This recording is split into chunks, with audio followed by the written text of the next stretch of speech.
نحمدہ ونصلی علی رسولہ الکریم اما بعد۔ میرے بھائی دوستو بزرگوں، اسلام میں 5 ارکان ہیں، جس میں دوسرا رکن نماز کا ہے، جس کے بارے میں خود اللہ جل جلالہ عما نوالہ اپنے حبیب صلی اللہ علیہ وسلم کو ارشاد فرماتے ہیں: وَأْمُرْ أَهْلَكَ بِالصَّلَاةِ وَاصْطَبِرْ عَلَيْهَا لَا نَسْأَلُكَ رِزْقًا نَحْنُ نَرْزُقُكَ وَالْعَاقِبَةُ لِلتَّقْوَىٰ۔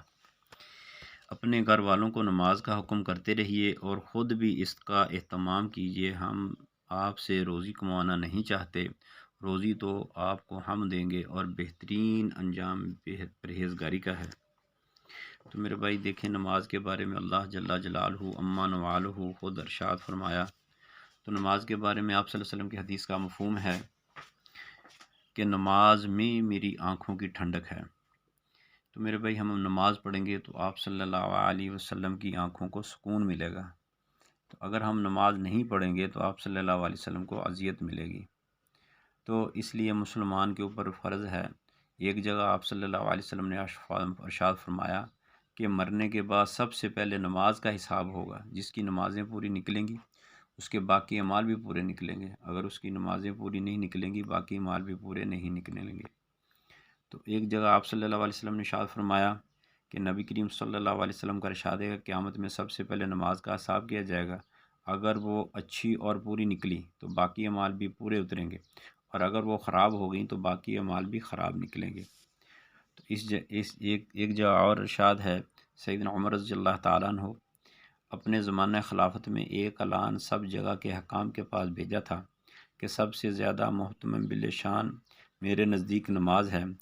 جو شخص اس کی حفاظت اور اس کا اہتمام کرے گا وہ دین کے اور جزا کا بھی اہتمام کر سکتا ہے، اور جو اس کو ضائع کر دے گا تو دین کے اور جزا کو بھی زیادہ برباد کر دے گا۔ اس کے لیے ہمیں بہت ضروری ہے کہ دیکھیں کہ آج جو ہے ماہ رمضان کا مہینہ ہے، جیسے دکانوں کے اوپر سیلیں لگی ہوئی ہیں، اللہ پاک اپنے ماہ رمضان مبارک مہینے کے اندر سیلیں لگا رہے ہیں۔ جیسا فرض نماز کے بارے میں فرمایا، عام دنوں کے اندر آدمی فرض نماز پڑھتا ہے، تو فرمایا اگر نماز کے علاوہ آدمی نفل وغیرہ پڑھتا ہے تو اس کو فرض کے برابر ثواب ملتا ہے۔ جیسے آج جو ہے ہم نماز تراویح پڑھتے ہیں تو وہ ہمیں مشقت نظر آ رہی ہے، تو میرے بھائی ہم 20 رکعتیں روزانہ تراویح کی پڑھتے ہیں، وہ یہ نہ سمجھا جائے کہ یہ نفل عبادت ہے۔ فرمایا، اللہ کے نبی صلی اللہ علیہ وسلم نے فرمایا، جس کا مفہوم ہے کہ اس نفل نمازوں کو فرض کے برابر ثواب دے گا۔ تو اسے ہمیں یقین کرنا چاہیے کہ اللہ پاک نے جو ارشاد فرمایا ہے وہ حق ہے۔ اللہ پاک ضرور ہمیں جو ہے یہ نفل جو ہے پڑھنے کے بعد فرضوں کے برابر اللہ پاک ہمیں ثواب دیتے ہیں۔ تو ہمیں تھوڑی سی مشقت نظر آ رہی ہے، یہ آج کی تھوڑی سی مشقت کل قیامت کے دن ہمیں کتنا بڑا اجر و ثواب کا باعث بنے گا۔ تو اس اجر کے ذریعے سے اللہ پاک ہمیں آخرت کی نعمتیں دیں گے۔ دنیا کی نعمتیں عارضی ہیں اور آخرت کی نعمتیں ہمیشہ ہمیشہ کے لیے ہیں۔ دنیا کی جیسے بیماری عارضی، دکھ عارضی، تکلیف عارضی، بھوک عارضی، تو میرے بھائی آخرت کے اندر جو ہے انسان جنت کے اندر چلا جائے گا نا، تو جنت کے اندر یہ چیزیں نہیں ہوں گی، تکلیف نہیں ہوگی، پریشانی نہیں ہوگی، بیماری نہیں ہوگی، تکلیف نہیں ہوگی، دکھ نہیں ہوگا۔ آخرت کی زندگی ایسی ہے، راحت اور سکون ہمیشہ ہمیشہ کے لیے اللہ پاک عطا فرما دیں گے۔ اور جو ہے اللہ پاک اپنا جو ہے جنت کے اندر انسان کو اپنی زیارت فرمائیں گے۔ اور کچھ لوگوں کا ایک حدیث کے اندر آتا ہے جس کا مفہوم ہے، کچھ لوگ ایسے ہوں گے جن کو اللہ پاک ایک مہینے کے بعد، کسی کو ایک ہفتے کے بعد، اور کچھ لوگ ایسے ہوں گے جو اللہ پاک کے خاص آدمی ہوں گے، اللہ پاک کو ہمیشہ یاد کرنے والے ہوں گے، نمازوں کے ذریعے سے، قرآن کی تلاوت کے ذریعے سے۔ فرمایا اللہ پاک ان کو روزانہ اپنا زیارت فرمایا کریں گے۔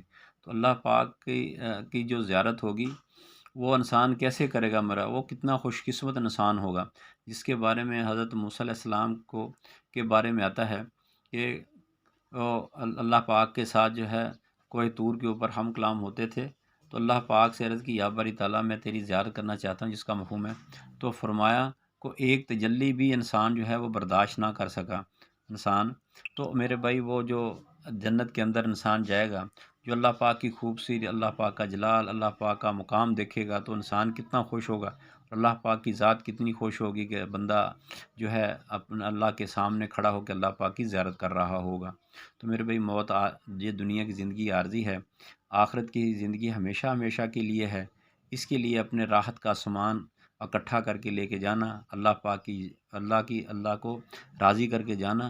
تو میرے بھائی اپنی دنیا کی ضرورتوں کو، اپنے جو ہے دنیا کی مقصد سے ہٹ کے جو ہے اپنے رب کو راضی کرنا، تو ان نمازوں کے ذریعے سے ہی ہو سکتا ہے۔ تو اس لیے میرے بھائی آخری گزارش یہ ہے کہ ہم تمام جو ہیں اللہ پاک کے حکم کو یعنی نماز کو پورا پورا ادا کرنے والے بن جائیں۔ اس کے لیے محنت ہے، مشقت ہے، رات کا اٹھنا ہے، رات کا جاگنا ہے، اور اپنے نرم نرم بستر کو چھوڑنا ہے، اور اللہ کے سامنے کھڑا ہو کے قرآن کی تلاوت کرنا ہے، کبھی قیام کرنا ہے، کبھی رکوع کرنا ہے، کبھی سجدہ کرنا ہے۔ اور سجدے کے بارے میں آیا ہے کہ جب آدمی سجدہ کرتا ہے تو اللہ پاک کی ذات کتنی خوش ہوتی ہے کہ میرے بندے نے مجھے سجدہ کیا ہے۔ صدق اللہ العظیم۔